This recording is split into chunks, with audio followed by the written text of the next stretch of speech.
அதாவது ஒரு வார வருமானம் 17,500 ரூபாயில இருந்து அதிகபட்சம் எவ்வளோ?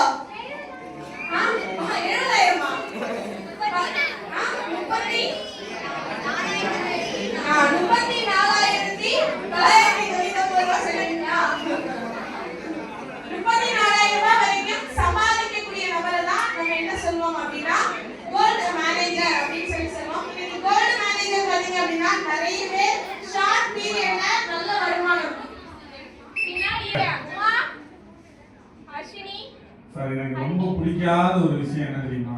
ஒரு ப்ரோக்ராம் பண்றோம் அப்படின்னா என்ஜாய் பண்ணுங்க, தப்பு. இங்க பேசிட்டு இருக்கும்போது இந்த சந்தையில மீன் விற்கிற மாதிரி கூரஞ்சு இங்க கட்டிக்கிட்டு இருந்தீங்கன்னா அது நல்லா இருக்கும். மேனேஜர் அப்படின்னா நிறைய பேர் இருப்பாங்க. தலைவருக்கு வந்து 49 என்ட்ரி 50 என்ட்ரி கூட வந்துட்டு வச்சுக்கோங்க. அந்த ஒரு என்ட்ரியை நான் தான் போடல. நீ அப்படி வந்து இப்ப எமரால்ட் அடிக்க வேண்டாம். நீ மறுபடியும் அப்போ நீ கோட்டரி நம்ம மறுபடியும் முதல்ல என்ன பண்ணலாம் அப்படின்னா பண்ணலாம், பிசினஸ் பண்ணலாம் அப்படின்னு சொல்லி, அதாவது ஆக்சுவலா உண்மையை சொல்லணும் அப்படின்னா நான் இப்ப இன்வைட் பண்ண நபருக்கு 51 என்ட்ரி வந்தது. நான் தான் 2 என்ட்ரி போடல. பரவாயில்ல, நீ கோல்டு அடிச்சு எமரால்ட் அடிச்சாதான்டா வேல்யூ. நீ டைரக்டா எமரால்ட் அடிச்சேன்னா அதெல்லாம் வேல்யூவே கிடையாது. போன வாட்டி வரும்போது ஒரு பார்வையாளர் ஒரு சில்வர் லீடர் தான். பட் இன்னைக்கு நிறுவனத்துல பிளாட்டினம் அடிச்சாரு. அதுக்கப்புறமா கோல்டு மேனேஜர் அப்படிங்கிற போஸ்டிங்குமே இன்னைக்கு என்ன பண்ணிருக்காரு அப்படின்னா அடிச்சுட்டு இருக்கக்கூடிய நபரை, அதாவது லாஸ்ட் ஒரு 2 monthsல தான் அவரோட பிசினஸ் எடுத்துட்டாரு. நீங்க நிறைய பேருக்கு பிசினஸ் எடுக்கும் போது எடுத்துவாங்க. எடுத்ததுக்கு அப்புறம் ஃபர்ஸ்ட் ஒரு 2 மாசம் எந்த பிரச்சனையுமே இருக்காது. அதுக்கப்புறமா வீட்ல இருந்து நிறைய பிரஷர்ஸ் வரும்.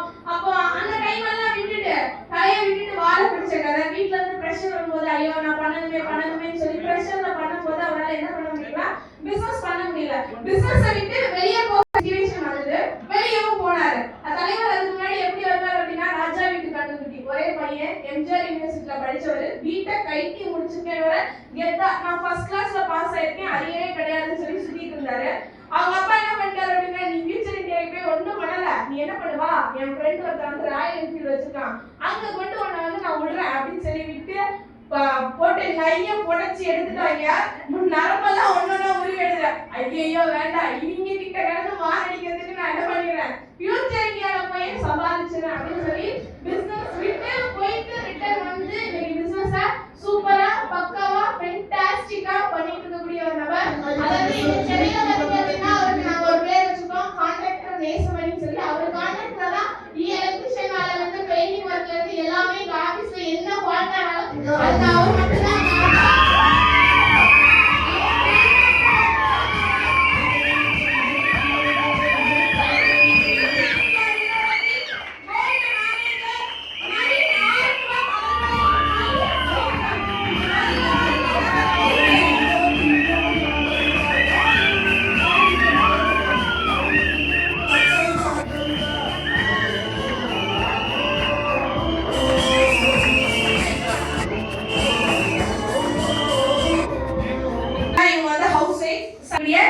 மகாதேவி மேம் அவர்களை வருக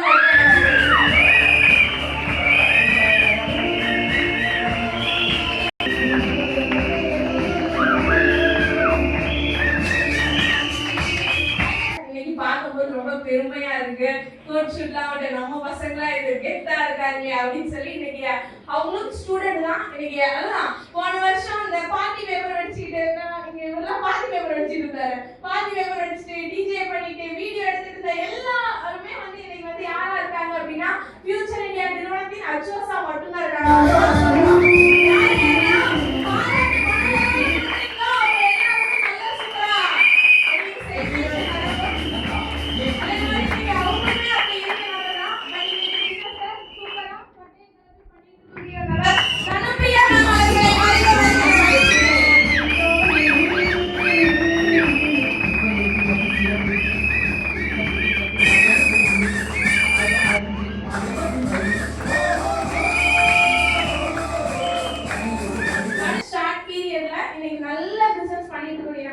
அதாவது பார்ட் டைமா சண்டே ஒரு நாள் வந்து அவங்க ஒரு வாரம் 17,500 ரூபாய் சம்பாதிக்க முடியும் அப்படின்னு சொல்லி ப்ரூவ் பண்ணியிருக்காங்க.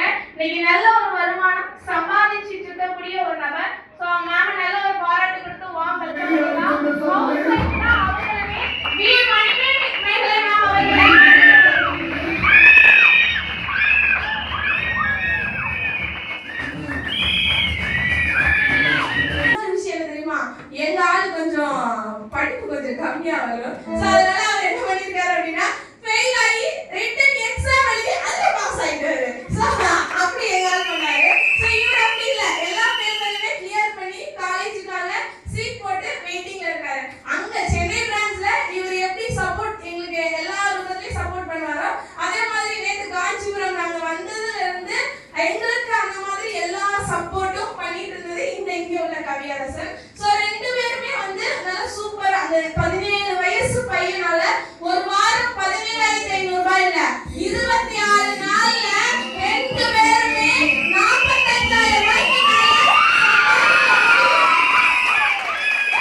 நாளைய கண்கள் சுகமான